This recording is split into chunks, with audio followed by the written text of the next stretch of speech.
Hospitals. There's one in just about every major city at least. I don't like hospitals. I don't like the way they're organized. I don't like the way they smell. I don't like the helpless way I feel when I'm inside a hospital.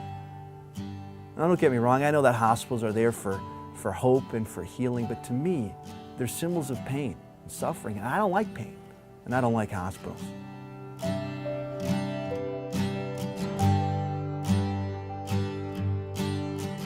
But I found myself at a hospital in California.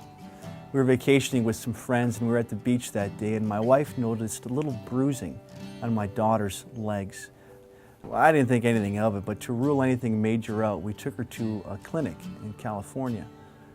And we went to the doctor and he took some blood tests, and we were waiting in the bare waiting room for the results. And you know how waiting rooms are. I mean, there's not a lot to do. So I'm trying to entertain my daughter, and we're doing thumb wars and reading books, and I start hopping on my one foot to see how many times I can hop, and Michaela's hopping on her one foot, and the doctor comes in.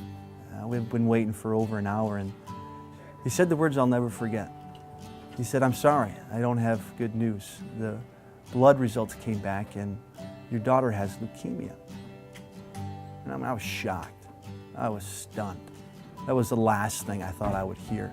And I did what any shocked dad would do. I started hopping on one foot, asking my daughter to count, and I slowly turned my face away so she couldn't see the tears going down my cheek. I heard the words every parent fears. Your daughter has cancer. Later that night, while Michaela was sleeping, I combed my fingers through her long brown hair, thinking that it would be gone soon. And I wrote these words in my journal. My heart hurts so much, it breaks with pain and sadness. Who could have known you were sick? This morning we wrestled and laughed and rode a tandem bike as fast as we could. Who would have known you were sick as we played in the sand at the beach? I wish I would have known. I wish I could have seen the signs. I wish I could have known the pain inside. I wish I could take it all away. I wish it was me instead of you. I love you, Michaela Marie Erlenborn. My heart bursts with pain. The next morning we left for California with our 4 young children. We went back home to Minneapolis, Minnesota. But instead of going home, we went straight to the hospital for more testing and x-rays and chemotherapy and a bed on the oncology floor. Family and friends came to visit us. People from all over the world started praying for us. And Michaela stayed in the hospital for a full dose of chemotherapy. We felt a rush of emotions. We cried, we laughed, we tried to normalize our chaotic family life. We learned more about her 2.5-year treatment plan, and a couple weeks into this process, I found myself questioning God. I said, "God, how could you have let this happen? I had plans and dreams. I resigned from my job. I mean, I had specific things I wanted to do with my family, and then this happens. How could this happen, God?" I felt confused and discouraged about all that our family would have to endure, especially Michaela, and all the treatments. And I cried out to God. I poured out my heart to God, and He spoke to me through the pages of the Bible. I read with new vigor that God is close to the brokenhearted. I read that God blesses those who mourn. And I said, "God, that's what I need. That's what I want. I need to sense your presence and feel your comfort." And then I read this passage in the book of James. It says this, it says, "Consider it pure joy when you face trials of many kinds." And I said to myself, joy? How could I feel joy in the midst of my pain? I mean, where's the joy in watching your child suffer? I'll never forget the question that Michaela asked my wife, Christine, when she was talking to her into bed one night. It was a very difficult question, and Michaela was in her bed, and she asked her mother, "Mommy, did God give me leukemia?" Christine was shocked by the question, and she quickly prayed and then answered, "No, of course God didn't give you leukemia. God gives you the strength to fight leukemia. God's our strength, our rock, our source, our hope. God didn't give you leukemia. God gives us everything we need to fight leukemia. And then she said this. She says, Michaela, we all face hard things. Mommy was in a car accident. Caleb was born with an angel kiss. Daddy hurt his knee. We all face difficult things, and we don't get to pick them. And Michaela, hearing all this, then leaned over to her sister, who's 3, and says, well, what's Annika going to get?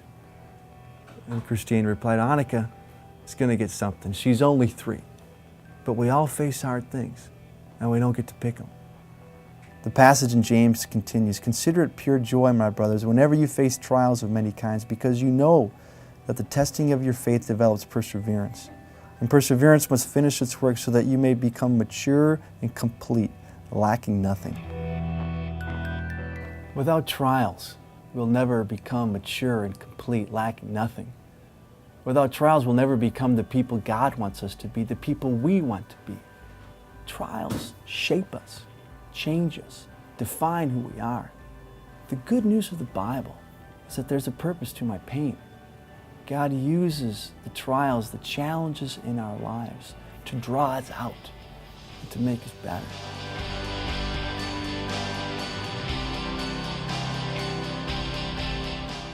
About 4 months into Michaela's treatment, we spent another night in the hospital. But this night was different. Instead of her waking up multiple times through the night, going to the bathroom, she only woke up once. And instead of feeling irritated by my touch, she wrapped my arm around her.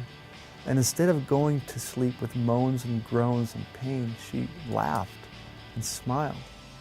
For whatever reason, it was different that night. So in the morning, when we woke up, I asked her the usual questions. And I said, so Michaela, did you have any dreams, or did you sleep well? And she didn't say much. You know, Michaela hadn't said much since the beginning of her diagnosis. Every time I'd ask her a question about how she felt, she just sort of stared at me with a blank stare and didn't respond at all.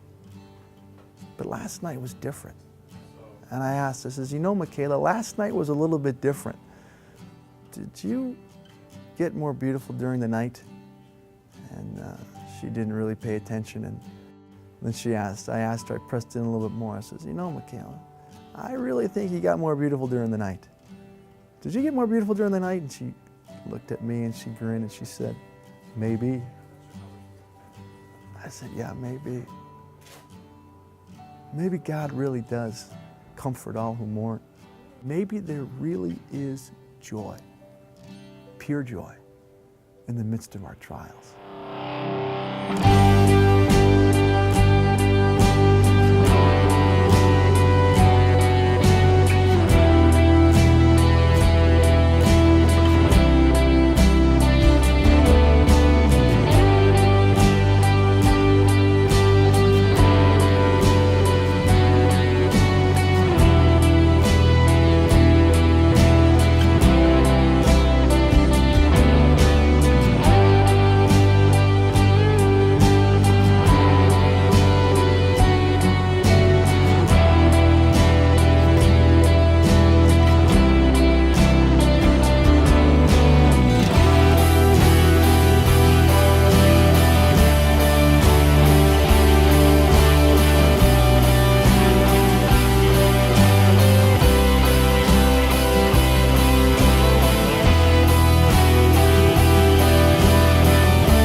I still don't like hospitals.